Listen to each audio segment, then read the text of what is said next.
et chansons. Quand tu entendras cette musique, tourne la page. Je vais te raconter une histoire. Cendrillon.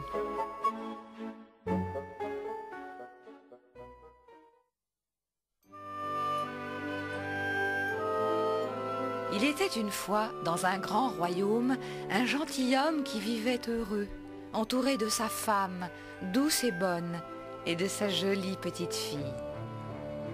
Mais hélas, un jour, la femme du brave homme tomba malade et mourut. Quelques années passèrent et le brave homme se remaria avec une femme cruelle, méchante et orgueilleuse. Celle-ci avait 2 filles qui lui ressemblaient également, cruelles, méchantes et orgueilleuses. Dès qu'elle la vit, cette mauvaise femme détesta la fille de son mari, car le bon caractère et la douceur de la belle enfant faisaient ressortir la sottise, l'orgueil et la paresse de ces 2 filles. Le lendemain de son mariage, la marâtre chargeait la pauvre enfant de toutes les corvées. C'était elle qui récurait les casseroles, nettoyait la vaisselle et lavait les sols. C'était elle qui frottait la chambre de sa belle-mère et de ses 2 demi-sœurs. Elle couchait tout en haut de la maison, dans un vieux grenier poussiéreux. Pour y parvenir, il fallait monter un petit escalier mal éclairé. Lorsqu'elle avait terminé son travail, la pauvre enfant avait pour habitude de s'asseoir au coin de la cheminée, près des cendres, là où il faisait bien chaud, ce qui lui valut bientôt le surnom de Cendrillon. Elle excitait d'autant plus la méchanceté de ses sœurs que même avec ses haillons et ses cheveux mal coiffés, elle était 1000 fois plus belle que ces coquettes qui passaient leur journée à se regarder et à se coiffer. Cendrillon était bien malheureuse, mais elle était tellement courageuse que jamais elle ne se plaignait. Un beau jour, un messager du roi annonça que le prince allait donner un grand bal auquel toutes les jeunes filles du royaume étaient invitées. Pendant des semaines, les 2 sœurs de Cendrillon ne s'occupèrent que de la préparation de leur tenue, ce qui donna encore plus de travail à la pauvre enfant, qui ne cessait de coudre et de découdre, de repasser, de rétrécir et de rallonger des robes, des jupes et des gilets. « Moi, dit l'aînée, je mettrai ma robe de velours rouge au col d'argent. Moi, dit l'autre, je porterai mon manteau brodé d'or et ma couronne de diamants. » Les 2 sœurs exigèrent que Cendrillon soit présente à tous les essayages, car elle avait très bon goût. « Aimerais-tu aller au bal, Cendrillon ?» dit la plus jeune des sœurs. « Oh, je vous en prie, ne vous moquez pas de moi. Regardez mes cheveux et mes pauvres habits. »« Cendrillon a raison, dit l'aînée à sa sœur. Elle serait complètement ridicule et nous ferait honte. » N'importe qui aurait cherché à se venger de l'injure, mais Cendrillon, qui n'était pas rancunière, mit encore plus de soin à les parer. Enfin, le fameux soir arriva et les 2 sœurs partirent au bal, vêtues de robes somptueusement brodées et étincelantes de pierreries. Cendrillon, depuis la fenêtre de son misérable grenier, les suivit du regard, le plus longtemps qu'elle put, et lorsque le carrosse fut hors de sa vue, elle se mit à pleurer. Depuis sa lointaine contrée, la marraine de Cendrillon, qui était une fée, entendit les pleurs de sa filleule. En l'espace d'un coup de baguette magique, elle se rendit dans le vieux grenier. « Que se passe-t-il, douce filleule ?» lui demanda-t-elle.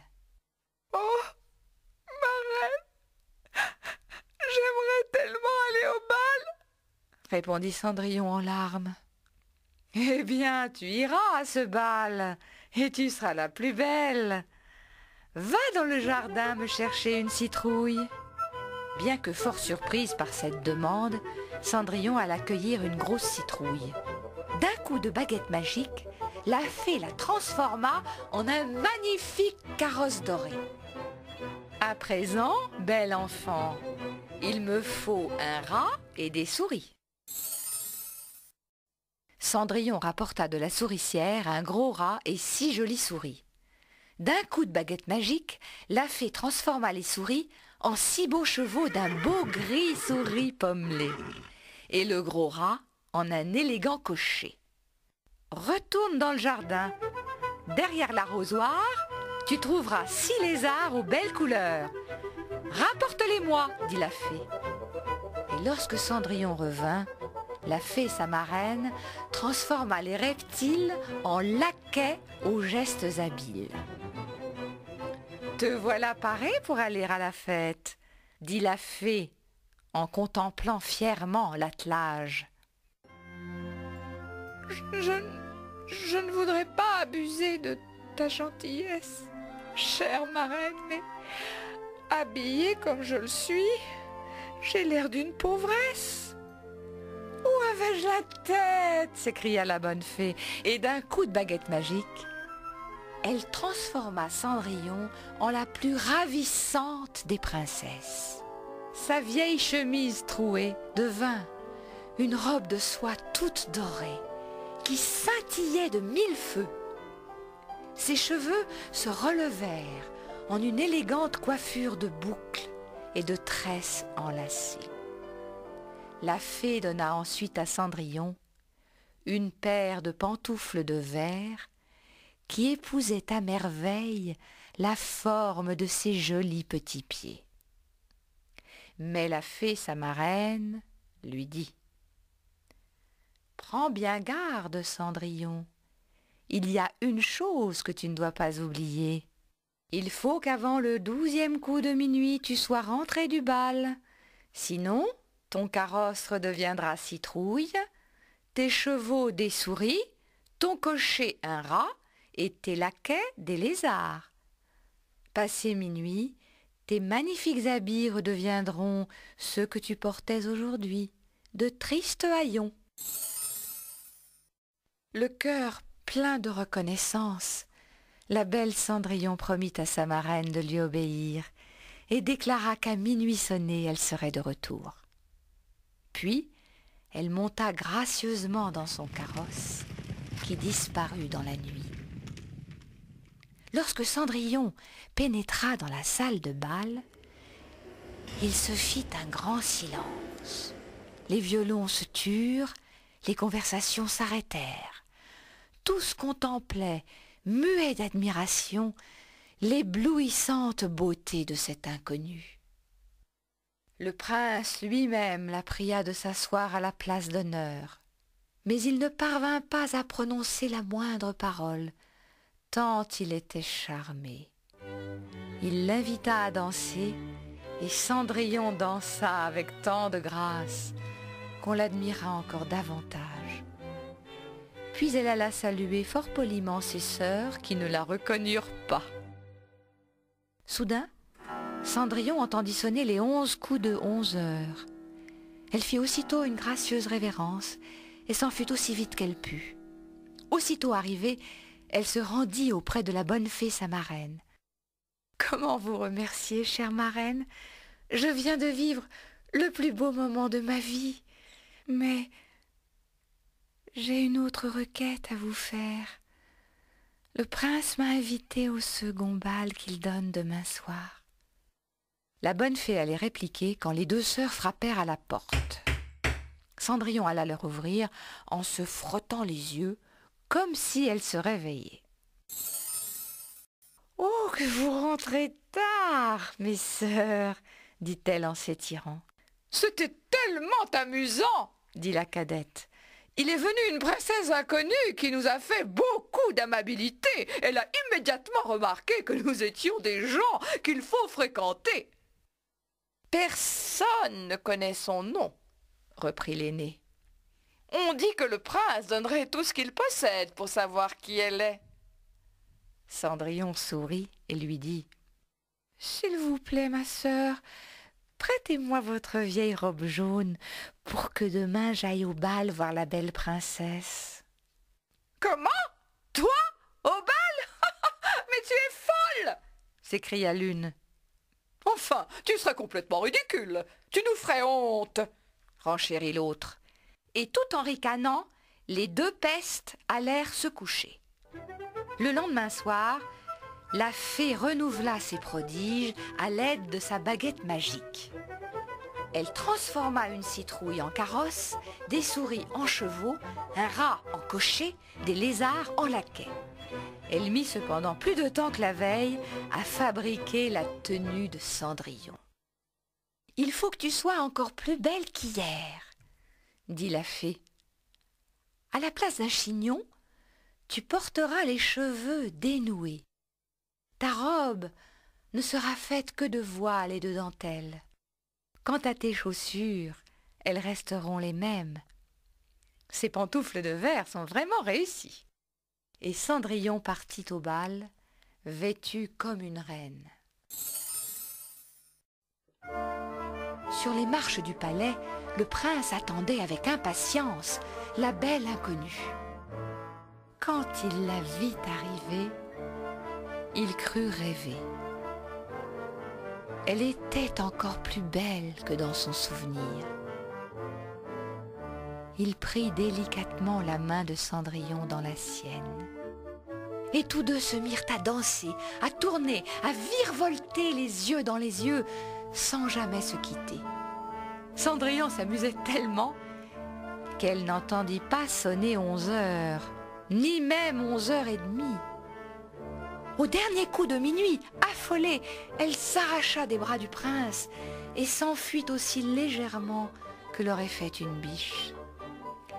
Elle courut aussi vite qu'elle put et, paniquée, dévala à toute allure le grand escalier du palais. Dans sa hâte, elle perdit une de ses pantoufles de verre, puis elle disparut dans la nuit. Le prince, qui essayait de la rattraper, retrouva le soulier sur l'une des marches. Il le ramassa délicatement, le porta à ses lèvres, puis ordonna à ses gardes de partir à la recherche de la belle inconnue. Mais elle avait bel et bien disparu. Cendrillon arriva bien essoufflé chez elle, sans carrosse, sans cocher, sans chevaux ni laquais, avec ses vieux habits tout usés.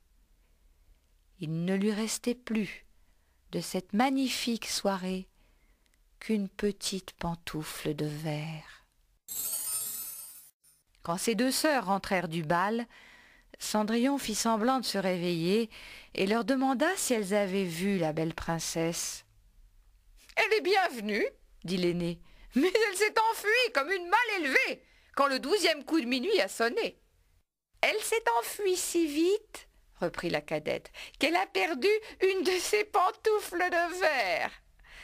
Le prince l'a ramassée et pendant tout le reste de la soirée, il n'a plus dansé ni même parlé. Il n'a fait que regarder la petite pantoufle qu'il tenait serrée contre lui. »« Il est fou amoureux d'elle, » reprit l'aîné, « et à mon avis, il fera tout pour la retrouver. » En effet, dès le lendemain, un messager du roi déclara que le prince épouserait celle dont le pied s'ajusterait à la perfection dans la pantoufle de verre. On commença à essayer le soulier aux princesses, puis aux duchesses, puis à toutes les femmes du royaume, mais aucune n'avait le pied assez fin. On l'apporta enfin chez les deux sœurs qui essayèrent en vain d'enfiler la pantoufle.